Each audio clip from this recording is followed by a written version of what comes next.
Hey there, Shortcuts. This is Stephen here. Welcome to this week's round of videos for the price list, which will go out as usual this Wednesday, Sydney time at 9 p.m. That's Wednesday, the 25th of February. This is the genre list, but for the first time in quite some time, this list is dominated by some fantastic Japanese presses of jazz, and there's a smattering of blues in here as well. All right, if you would like to join the club and see the price list, have a look at the description below, and there's a link where you can join up, or you can hang around to the end of the video and I'll give you an email that will work. All right, so where to start? Well, actually, where to start was pretty obvious this week, because for the first time ever, I have a Japanese press that's in immaculate condition, near mint all around, with OB, of the debut album debut solo album, or band leader album, by Mr. Grant Green. This album is called Grant's First Stand, and it is in immaculate condition. This obi is beautiful. Now, the guys in Shinjuku have said that they're going to be sending me a series of seven or eight of this. It's called the BN 4000 series, which I think is from the late 80s or early 90s. It's kind of like a premium series in Japan, and there's a bunch of these coming. This is the first cab off the rank. Grant Green with Kenny Burrell, probably maybe Wes Montgomery, three of the great jazz guitarists of the kind of classic Blue Note era. Grant Green came out of St. Louis and slipped into hard bop, I suppose, like he'd always lived there. This album is so outrageously smooth and confident. Can't remember who else is on this. Babyface Willett on organ. Now, I'm not, as you all know, an organ guy, but actually Babyface Willett on this record is really quite subtle and really groovy. I really like it. Ben Dixon on drums. Lots of I can't quite tell if the sleeve notes are by our friend Leonard Feather or not. Grant's thing is what I call restraint and deep pocket. He is in this space. I think part of the reason I love Blue and Sentimental, the record he did with I Quebec, is that I kind of feel that he comes out of the pocket a little, and I think on this record he does too. This is not Grant Green in his comfort zone. This is, of course, it's really elegant, and there's a crisp rhythm section, and the horns are really groovy and really, really nice, but there's a glide to this. It is super smooth, and it's not academic jazz. It is effortless groove jazz, and therefore it's wonderful. The only reason I'm selling this is because I have a copy that I got maybe 3 years ago in a box, and this is the first one since, the first one ever offered up to the group. Green's First Stand in absolutely immaculate condition. The blueprint for tasteful, I think. This next one, it's hard to believe that this one didn't top the list, but there it is. This is one that you might have heard of. This is Blue Train by Mr. John Coltrane. Lee Morgan on trumpet, Curtis Fuller on trombone, John Coltrane on tenor sax, Kenny Drew on piano, Paul Chambers on bass, and Philly Joe Jones on drums. I think the story of John Coltrane is in contrast to the story of Grant Green. Arguably, Grant Green landed in a place of comfort, whereas John Coltrane was all about evolution. He never stopped changing, right up to his incredibly sad and early death. He is all about turbulence and some kind of superhuman work ethic. I think by the late 50s, he had become the most urgent saxophonist. Obviously, working with Miles Davis on one of his greatest quintets, but he was leading the charge into pushing a new idea of harmonics and obviously leading to spiritual boundaries that his wife Alice and others charged with. But this is Blue Train is big, it's full color, it's muscular, it's dynamic, it's a classic for all the known reasons. And I will do a little research into exactly what this press is, but there was a note on the Shinjuku crew saying that this was one of their favorite presses. Again, a legacy-wise, a record that's hard to feel. It's also very rare that I get it. It's just so tightly held, really hard to get, especially in that beautiful condition. All right, I've got a real rarity now that I've never seen before, and I wonder if any of you Chet Baker fans out there have seen it too. This is called Line for Lions by Stan Getz and Chet Baker. Stan Getz, Chet on trumpet and vocals, so he actually sings in this. Jim McNeely on piano, George Mraz on bass, Victor Lewis on drums.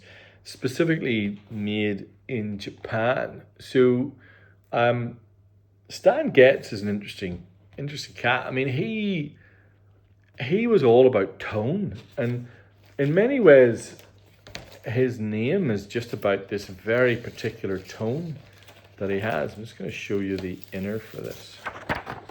That's it. And so I did not know this record existed. I got a note from Shinjuku just saying rare press. Not very many people have this. Now I haven't found out too much about it yet, but I put the first track. It's kind of sophisticated, loose, not stiff, very smooth. I suspect it sounded like it was a live recording, although there wasn't much crowd noise. But yeah, really, really interesting. And I will put a little bit more information in the write-up for what this is and where it comes from. But I think this is a pretty rare record. And again, there's a note saying not very many people know about this. And interestingly, it looks like it might be a Swedish label. It talks about, it says it's Swedisk, Swedisc. So it's repressed in Japan, but it's some kind of, there's a Scandinavian link. I haven't pieced it together yet. If any of you know, let me know. Now, you all know how much I love Art Blakey, and here is the drum suite by Art Blakey and the Jazz Messengers. In this format, who's in the Jazz Messengers this time? Let's have a look and see if it tells us. It doesn't say on the back. But this group, obviously, always evolving, the Art Blakey Percussion Ensemble. I think John Coltrane would like this record. It is quite spiritual sounding. In fact, I had some club members around the house a little while ago, and someone mentioned this album and how much they liked it. And then serendipitously, there it turns up. I suppose Art Blakey was always going to make a drum suite of some sort, and so this is the one. Quite polished, obviously very rhythmic, but in that playful way that Art Blakey always leans into. So really, really interesting. I really like the sleeve on that one as well. All right, this next one I've got a story to tell, and then we get into some blues. This is At the Golden Circle, Stockholm by Mr. Ornette Coleman. So when I worked for Apple, I was the country manager of Apple Enterprise. I reported into this guy called Tony King, who was area VP for Apple. And one day he called me and said, come to this room. And I went into the room and there was this really small audience. And at the top of the room was Mr. Don Was, of Was Not Was, of course, but also famously the president of Blue Note Records. And so I listened to him talk about how he cares for the label and how his curation and how vibrant it is even now. And I got a chance to ask him a question. And the question I asked him was, what is your favorite Blue Note record? And this is what he said.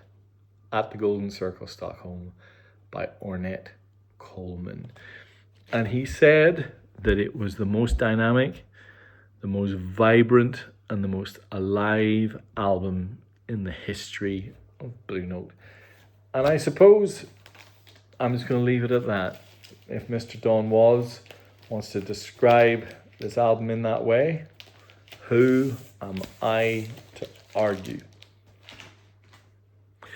All right, let's move on to some blues. This is the final album by one of my greatest blues heroes.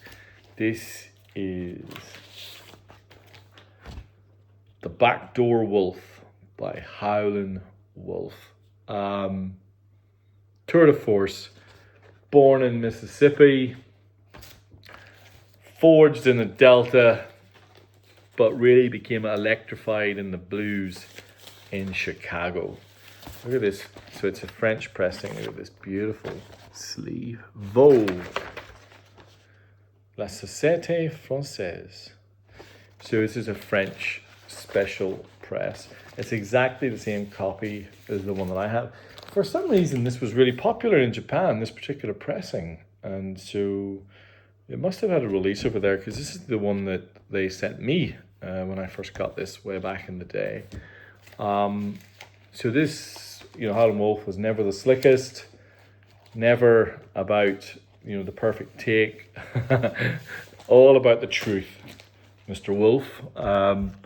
Very late career energy on this one, though. Really groovy band. I put it on quite regularly. His records don't age. They have a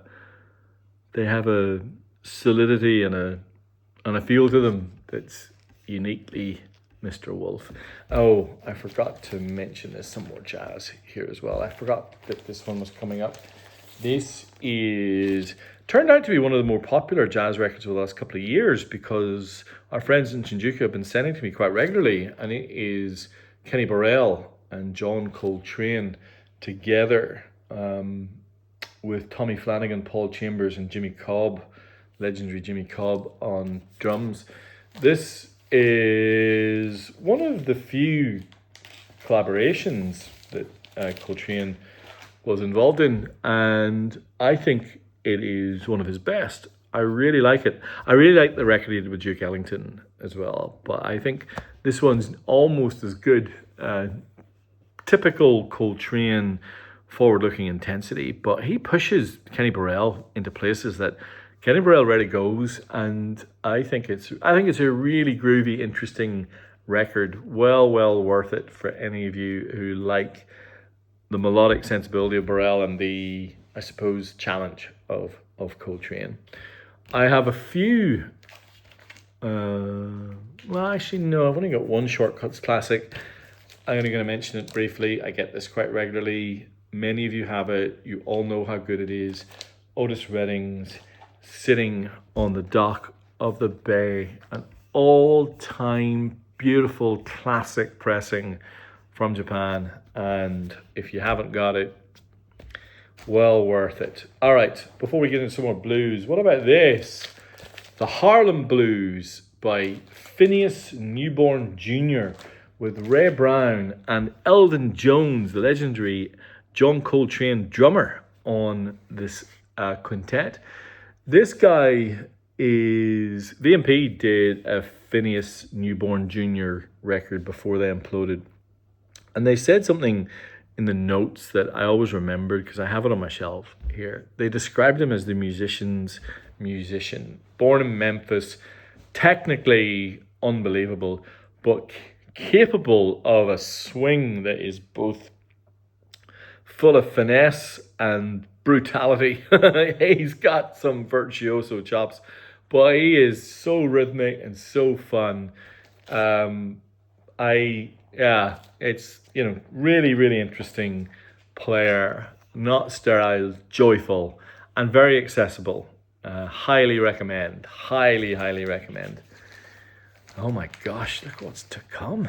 I've got two BB Kings. I'm just going to pull these out. There was kind of this classic era BB King, and the folks in Shinjuku, it's kind of feast or famine. I sometimes go months without any BB King, and then two arrive at once, and that's the case here. It happens to be two of his more interesting records. To Know You is to Love You. So this, obviously, another Mississippi bluesman, but this is more soulful. Now this one though is pure blues, and this one I've only had a handful of times. This is Lucille Talks Back by BB King.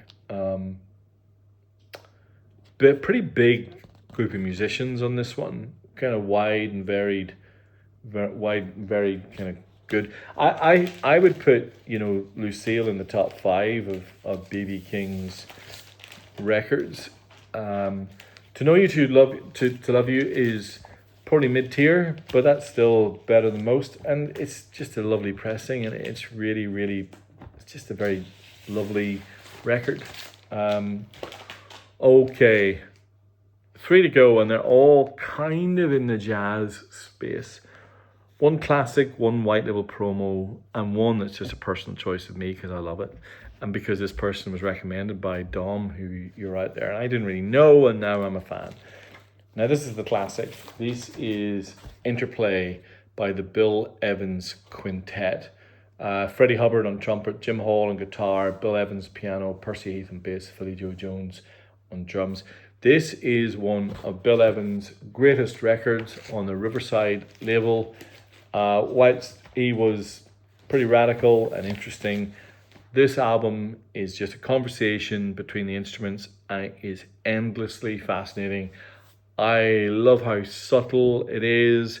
The instruments don't come in the standard, 48 bar blues way. This is a masterclass in chemistry, and I think Bill Evans pulls something out of these musicians that very few artists can get, and I absolutely love it. He is an eternal pianist, maybe the greatest ever. Okay, we've been talking a lot of jazz guitar this last while. Now here's my first and only white label promo for this particular list, and this is the white label promo of In Flight by Mr. George Benson. George Benson, Philip Church, Stanley Banks, Harvey Mason on drums, the legendary Harvey Mason on drums. Another hard cardboard gatefold. Really nice record. I've got to enjoy jazz. George, over the years of doing this, obviously he crossed over into the pop world, but this is before that happened. And then finally, Dom, you're out there and you said to me, you ever Wynton Kelly? And I think I asked the guys, and Wynton Kelly came in. Now I've got about 5 of his records, and this is my favorite Wynton Kelly. This is also a white label promo. I forgot that, by the way. This is Wynton Kelly featuring Kenny Burrell, Paul Chambers, and Philly Joe Jones. I think this is just a smile of a record from start to finish. Maybe my favorite, other than the Grant Green, of this list. I love how he plays piano. Just a joy. Really fun record. And I think I know that I'm not a jazz aficionado because I still lean toward bluesy jazz. And there's a bit of that in this, which I think is partly why I like it so much. Wynton Kelly's beautiful record with Kenny Burrell, Paul Chambers, and Philly Joe Jones, bit of a classic lineup on the Riverside label again. All right, that is our jazz and blues list for this week. I hope you enjoyed it. Now, if you would like to be on the price list, drop me an email, shortcutsrecordsaus@gmail.com. As always, like, subscribe, leave me a comment, all the usual. I hope you enjoyed that. All right, bye.